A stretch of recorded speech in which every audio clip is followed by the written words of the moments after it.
you're describing a structural devolution of sorts and calling for an evolution to repair it. But when we've had those sorts of moments historically, as we have in many respects, it happens though because some group of people arrive at a plan for how to fix this, or they start a new party, or there's a shift of power within a party, but somebody has to do it. It's not just an intellectual conversation like the one that we're having. And so who would do this?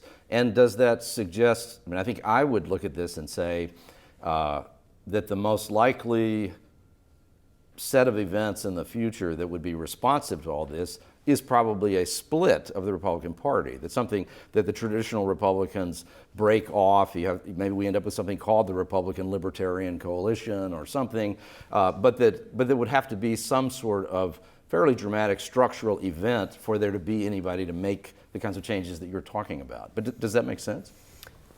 I don't know. I've tried to think as hard as I could about, let's suppose Trump is not president in January of next year.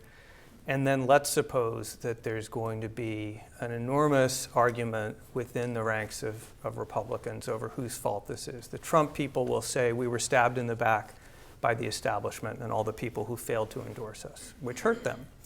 And the Paul Ryan people, the Reformicons, will say we didn't have a positive agenda to bring to the American public. And the religious right and social conservatives will say, you're both wrong, you ignored our issues, our voters stayed home, that's why we lost.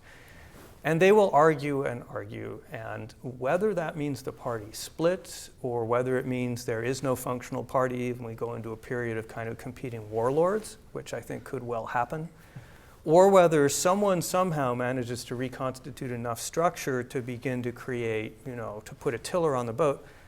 I don't know. I asked one of the smartest people who is a name brand Republican and who knows a lot about what's going on inside. I said, so what's going to happen?